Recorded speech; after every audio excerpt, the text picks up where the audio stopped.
No, let's move on because we got UFC Vegas 32 is just a really, really good card. And I'm kind of disappointed that we don't have more odds on this yet. But I'm pretty certain that I got a good enough read on what I think the odds are going to be for this main event with Cory Sandhagen and TJ Dillashaw. TJ's Cory's like a minus 175 favorite with TJ at like plus 155. Sandhagen's 7-1 in the UFC, 5 wins inside the distance. His only loss was a stoppage loss. And then TJ Dillashaw from 2014 till now, 6-2 in the UFC, with four of his 6 wins by stoppage. And I gotta go with I see that the fight goes the distance is at minus 210. And I think if we got 25 minutes between both of these guys who are pretty they've both been known as finishers. TJ, it's similar to Miesha Tate, where it's just like kind of just guessing how he's going to look. Right. But to be completely honest, and I'm not even trying to take anything away, but from TJ Dillashaw, but I feel like this is, I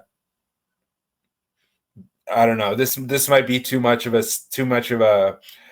step up, if that even makes sense, because he never went down in the rankings. He was just, he just lost his spot. But yeah, it's Sandhagen. It's gotta be Sandhagen. And I think, if not the money line, because the money line's kind of steep at minus 175, I like either the under, which there isn't a line out yet.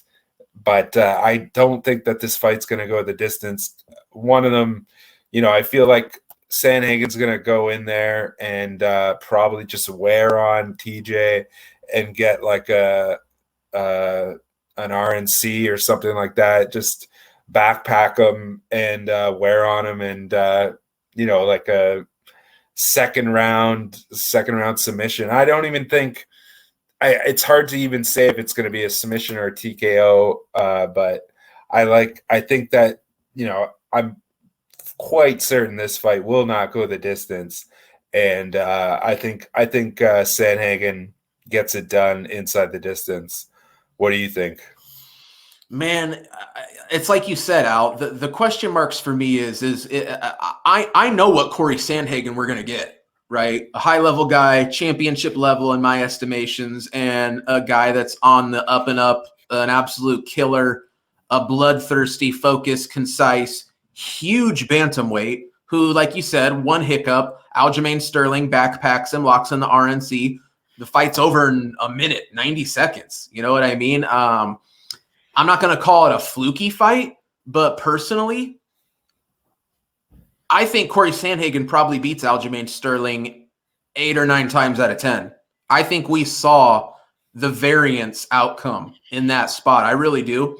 The way Petr Yan put a beating on the fraudulent, fake champion Aljamain Sterling, I think Cory Sandhagen does a pretty similar does him dirty in a similar way. Now the difference is Petr Yan, the Russian, much better grappler, much better wrestling, much better defensive wrestling than a Cory Sandhagen. That is his weak point, I feel like.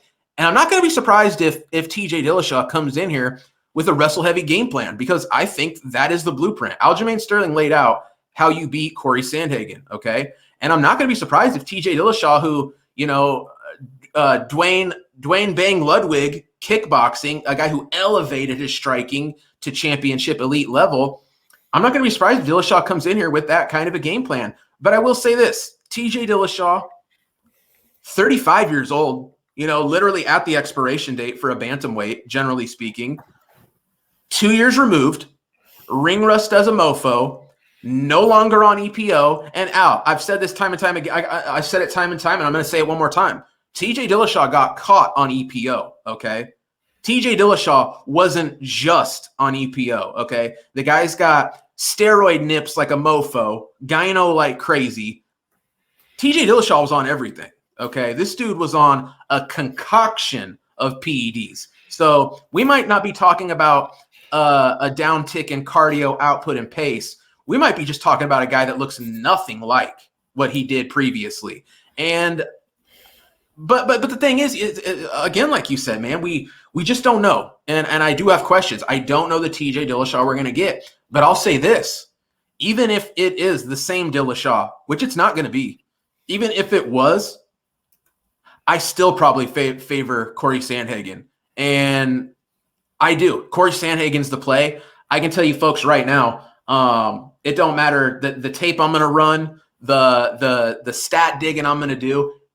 The pick's in. The play is Cory Sandhagen, plain and simple. And that's how I feel about it. I think Cory Sandhagen next week's main event. I think he takes it. I think he looks impressive. I think he looks good. Do I think it could play out close? It might, but again, it's similar to the Miesha Tate scenario, but we have all these extra red flags when it comes to TJ, and we're just really not going to know until the guy gets in there and the cage door closes. Yeah, I agree.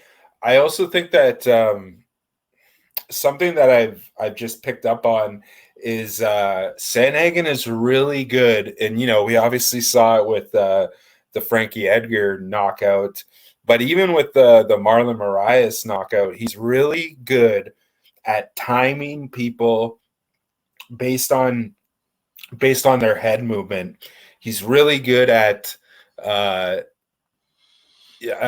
timing his opponent's shoots, and if I feel like if TJ goes in and like if Sandhagen is able to rock him and TJ goes in for like a blind double leg or something like that, I feel like that that either the flying knee or that type of that shin to the head kick that we've seen him throw before, I feel like those are two ways that he's going to have a chance of winning here, because if TJ ends up getting rocked and just goes in blindly, I feel like, I think Sandhagen he's got something that a very few guys have, where he just has the ability to,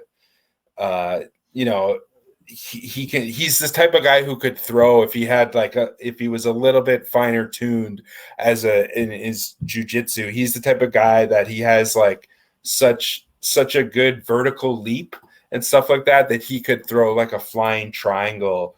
He's got he's super athletic and he's really coordinated. And I feel like if he gets TJ hurt, he's going to be able to finish him. I said a submission, but now that I'm talking it out, I feel like it's a lot more, it's a lot more of a possibility that he's going to be able to finish him with strikes and just, get him dazed and then finish him with some type of, maybe even a guillotine or something. But I think just straight up, if you can't get a good price on him, I feel like he's going to keep taking money. And if you can't get a good price on him, I like the inside the distance, which will probably be at plus money. It'll probably be at like plus 110 or something like that. So yeah, is there any fight, before I go on, is there any fight on next week's card that you want to talk about? Well, first off, I just got to say, I was very focused on this card. I literally just cracked into like yesterday looking at next week's card, and let me sound the alarm for everybody. This card we have a week from tonight is mega fire. Okay, this is a sleeper card. It's stacked up. First off, I think we have like 15 fights. I'm telling you right now, I'm going to have a ton of betting action. It's just phenomenal matchups. This is going to be a great card. I mean, I could take a look right now and pick out a couple. Is there any fight you're targeting, Al, as a jump off spot here? I'm going to right now take a look at this card because there's so many matchups. I almost could talk about literally every fight. We just covered the main event. What is the co-main event? Aspen Ladd, Macy Shazone. Ooh, that's a tough matchup. We've already talked about Macy Barber, Miranda Maverick. That's probably the one we need to touch on. That's kind of one we've had a saga going.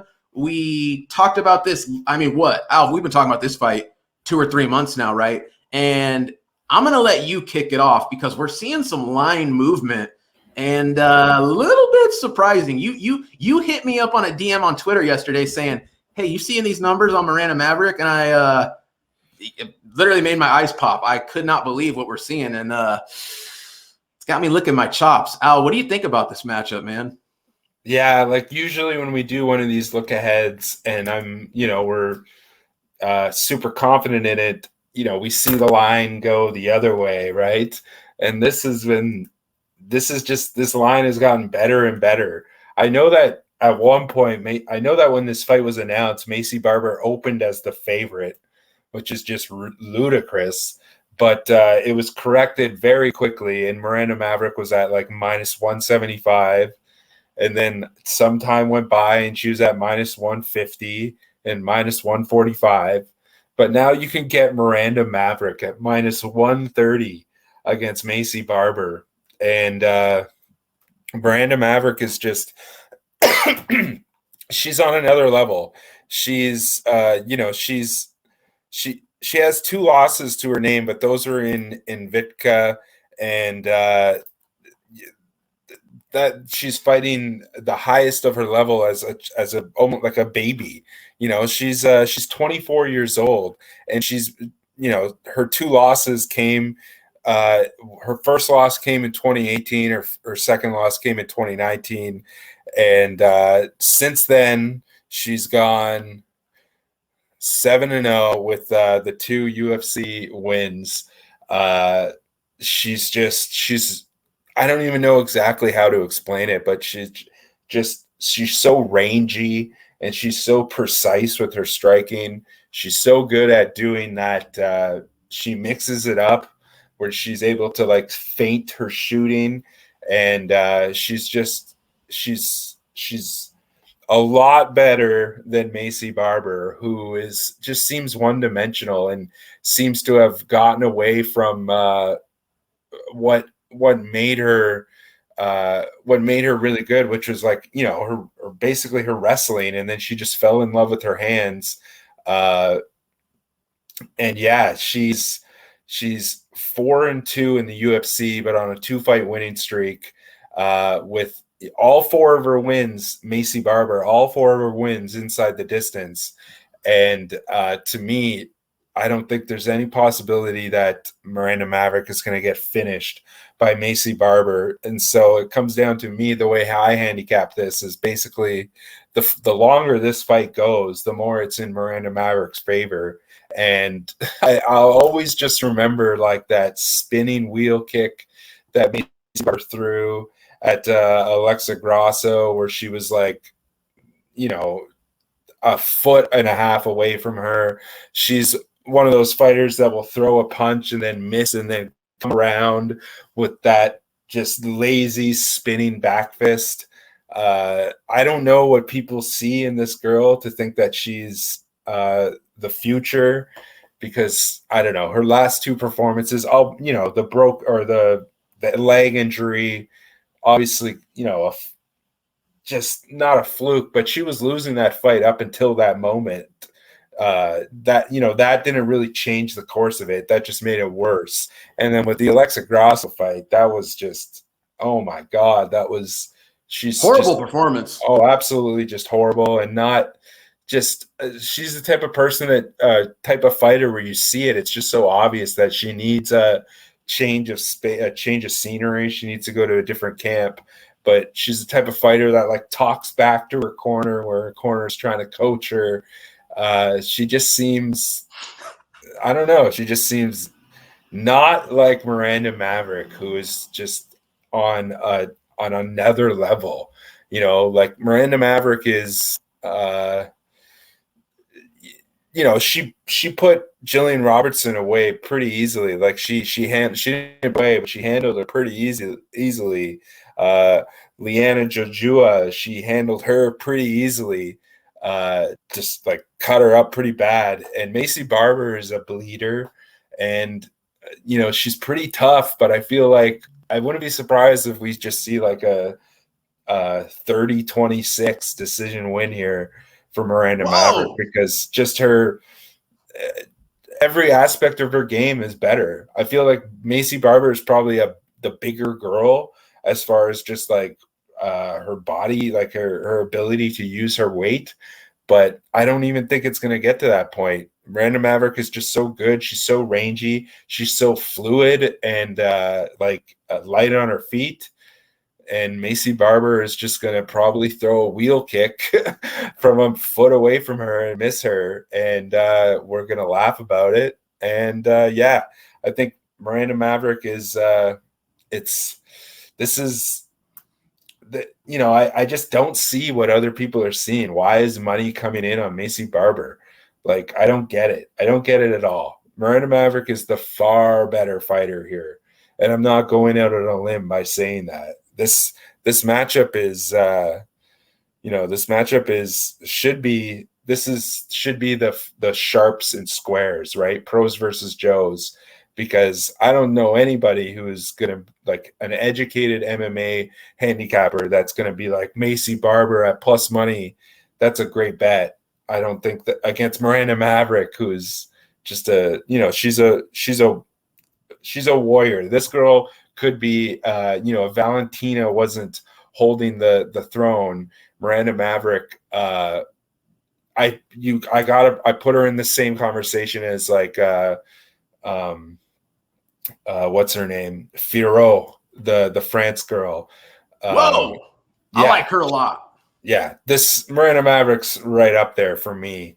She's very, very, very dangerous, and just her arsenal is just, watch one fight. This is a good way to put it. Watch one fight of Miranda Maverick, and you'll see more out of her than you'll see in all of Macy Barber's fights in the UFC. It's basically that simple. There's just so much more to Miranda Maverick's arsenal than what there is to Macy Barber. And that's basically all it comes down to for me. What do you think? I'm right there with you. I mean, we're talking career trajectory. Macy Barber, I mean, she's a young fighter. She's still very green. We should be seeing dramatic growth and improvement. And I got to be honest, what I saw after that big injury and that layoff was pathetic. Now, don't get me wrong. Is Alexa Grasso really good? Yeah, she really is. And she's really coming into her own. How is Macy Barber winning fights? She's coming in like a berserker, big pressure, big power, putting her opponents up against the fence with strikes, teeing off on them, and the ref jumps in and waves off the fight. Okay. Miranda Maverick's never been finished. Okay. Macy Barber in her last fight, I felt like was a decline. I felt like we saw a worse Macy Barber coming back from the knee injury, the loss to Roxanne Modafferi. She's been exposed on the feet by Alexa Grasso. She came in with I'm going to stand at distance. I'm not going to go berserker mode. Okay, I'm going to prove I'm the better fighter. I'm the better kickboxer at distance.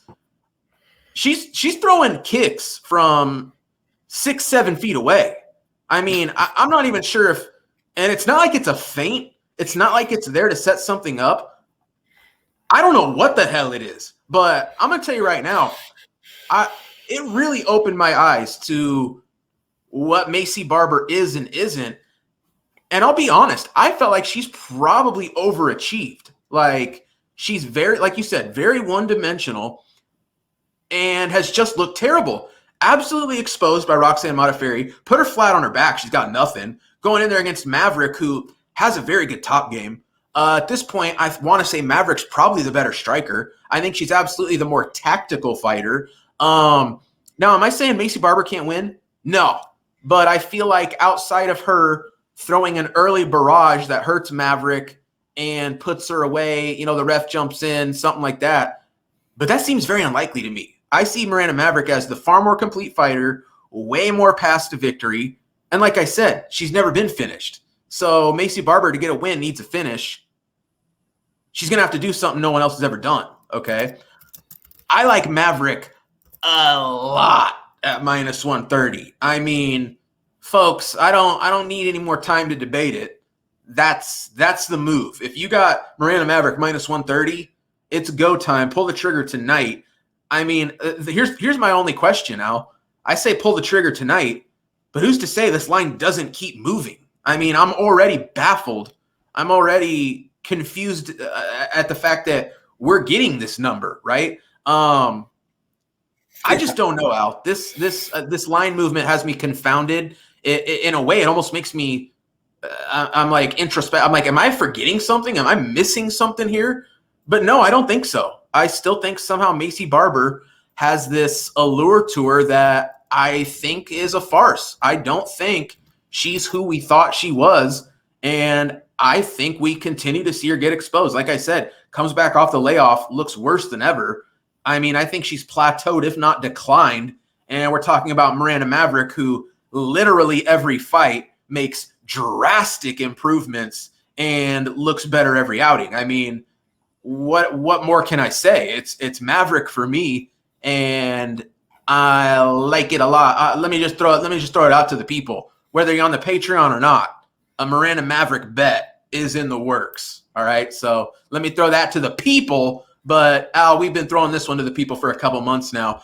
We liked Miranda Maverick at minus 185, so minus 130 is just a no-brainer. I don't need to think about it. It's the numbers. It's a done deal. Miranda Maverick's the play. Are there any other fights you're scoping out here, my man? Yeah, there's one more, and it's we talked about it last week. Even just from a fan perspective, Adrian Yanez against Randy Costa is a phenomenal fight. But also from a betting perspective, Adrian Yanez is 3-0 in the UFC with all 3 wins. He's 3-0 since the Contender Series, 2-0 in the UFC, and all three straight wins by stoppage. And not the craziest strength of schedule, but I feel like you compare it to Randy Costa, who 2-1 in the UFC with 2 wins by stoppage, but the Boston Salmon win, and then who was the other one? Journey Newsom. Kind of not easy wins, but both wins as kind of coin flips. The one as a plus 110 underdog, and then the other as a coin flip in a pick'em spot, not exceeding the expectations like that much.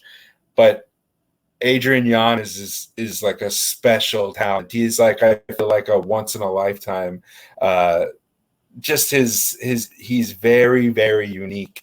He's got God-given ability. His boxing is just unbelievable, where he's thinking ahead in like 4 and 5 punch combos. His head movement, he's on a whole other level. He's similar to, like we said, similar to like Masvidal or Poirier, where like his countering is just, you throw a punch and your punch is a part of his timing. He times his opponent's strikes so well. He's so good at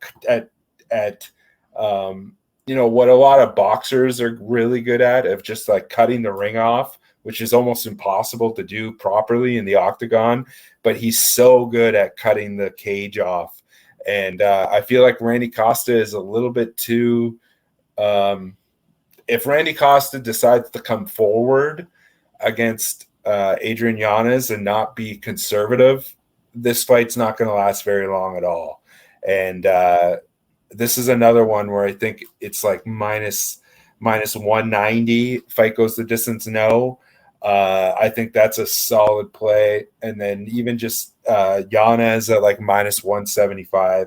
I think there's a lot of value there because I don't know. Randy Costa is going to have to wait out Yanez, and that way, the fight's just going to pass him by, I think, because Yanez is striking, his range management, his ability to counter and to time off of your strikes is just, it's it's bar none. And Randy Costa is like a wild man.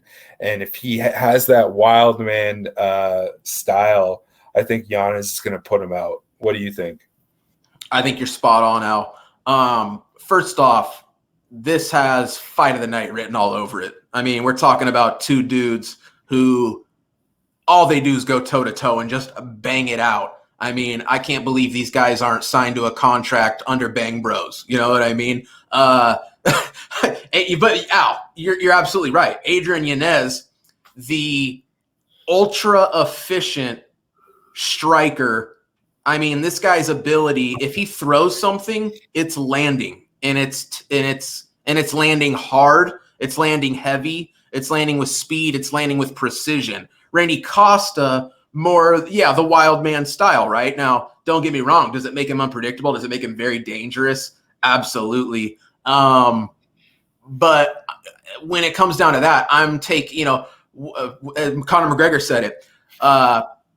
Timing beats what guy? I can't even remember what he's saying. But here's what I'm getting at, though. It's you got to take precision, right? You got to take the timing, and you got to take the speed. That's the side I want to be on. And Al, I think you're right, man. Like this guy, Adrian Yanez, who, don't get me wrong, he's got 3 losses on his record, right? He lost a fight early on in his career, a decision. But then the only other 2 losses, both split decisions, and both to high-level guys. I mean, one, Miles Johns, who we were supposed to see tonight, who's a high-level guy.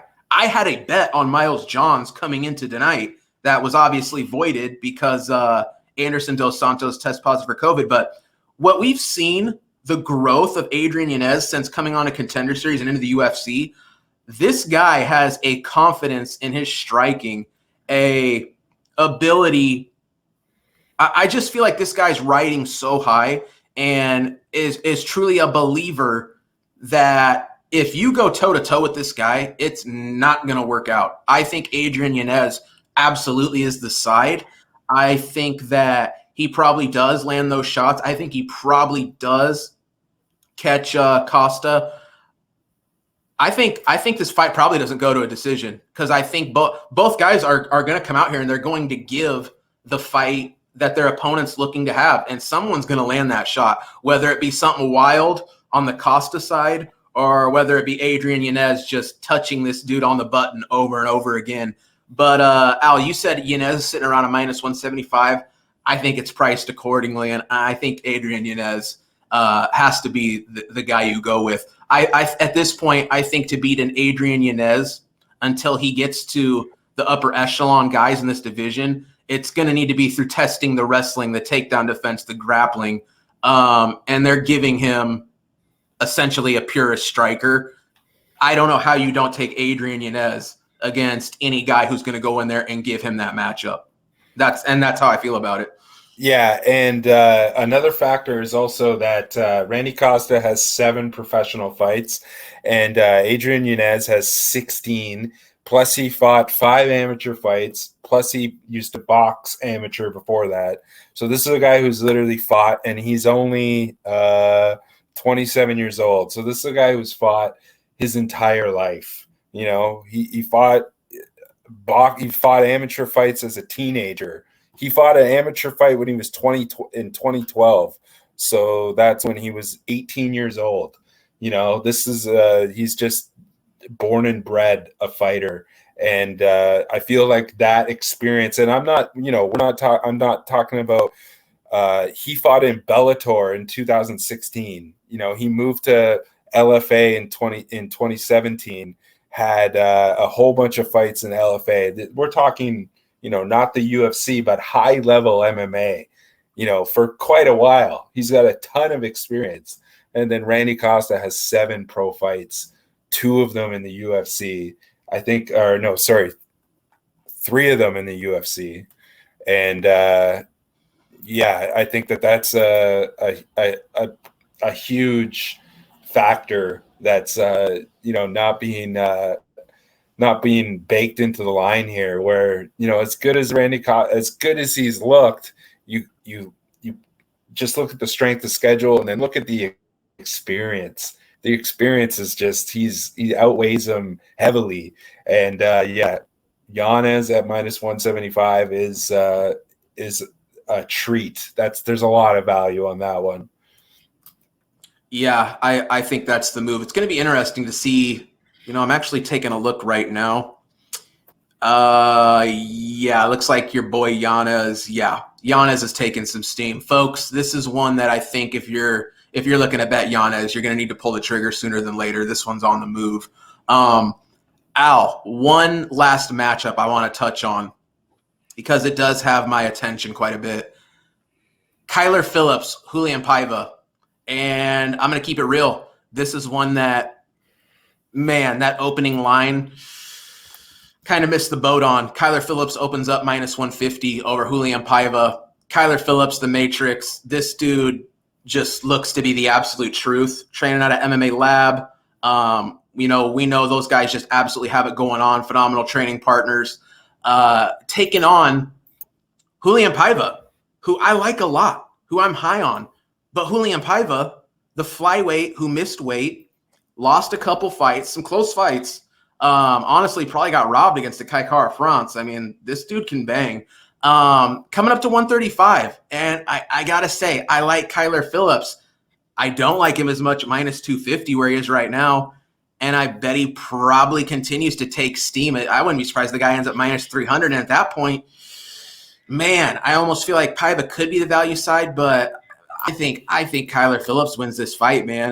The guy just has really shown some high-level skills.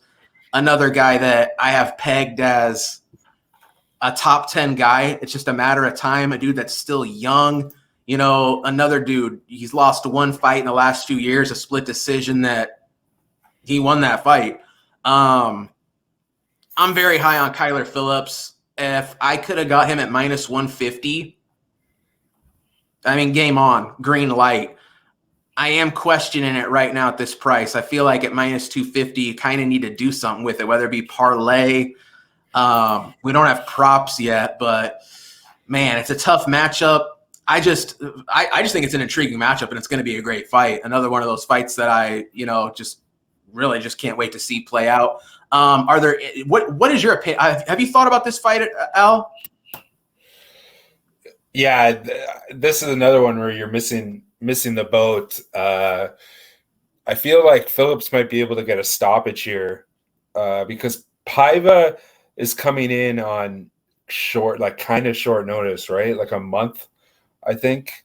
Like Kyler Phillips was supposed to fight somebody else, and this fight got changed. I'm with you. I think Phillips wins this fight, but I think that he probably he might be able to. I'm gonna look. What fight goes the distance? No, is plus 160. I like that. I like that a lot. Like this is one of those fights that I would be the under and probably fight. Well, one or the other. Fight goes the distance. No, the under, because I feel like Piva's his path to victory isn't going to be to sit there and wait out Kyler Phillips. He's going to have to go in there and put a hurting on him. And Kyler Phillips is just so evasive. And yeah, I feel like he's going to be able to. I think there's some value on that stoppage. What do you think? Man, I mean, the thing with Piva, he's lost 2 fights by stoppage. He's been subbed once.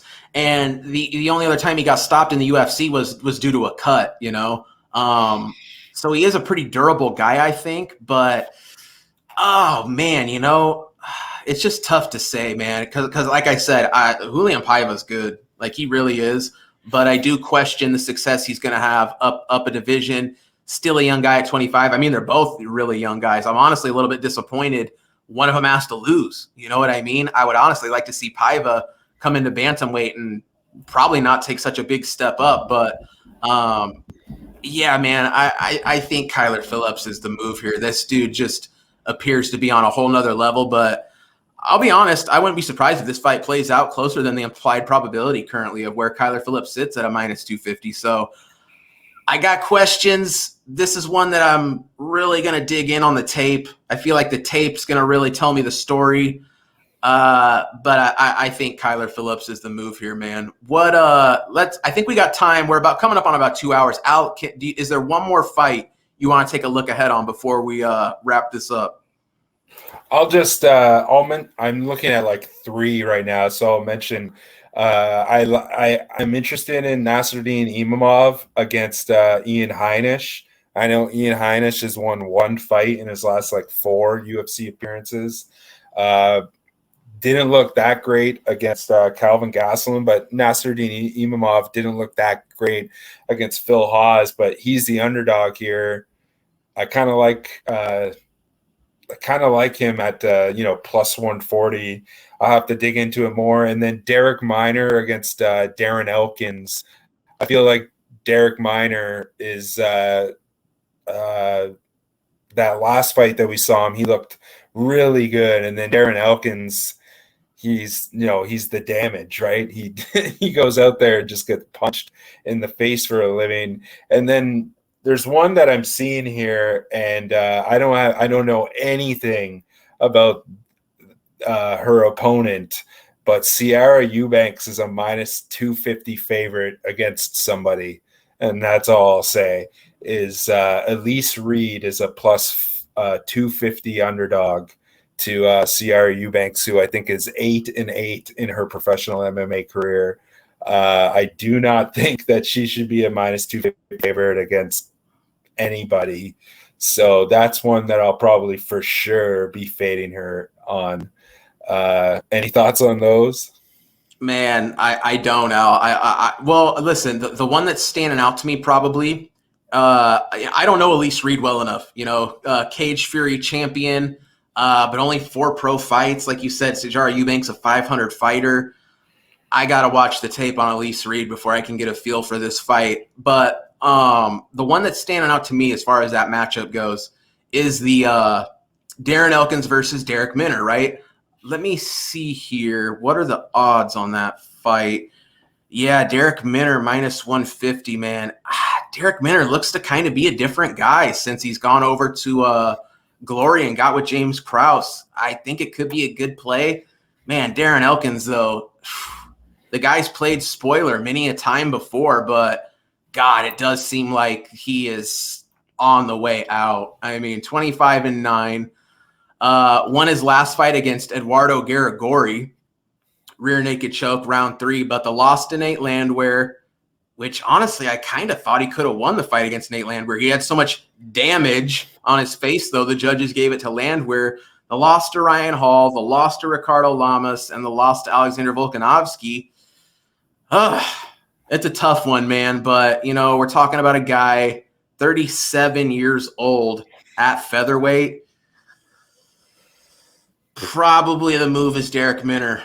I think the move's probably Derek Minner, but I got questions, man. Derek Minner, I still kind of question that cardio.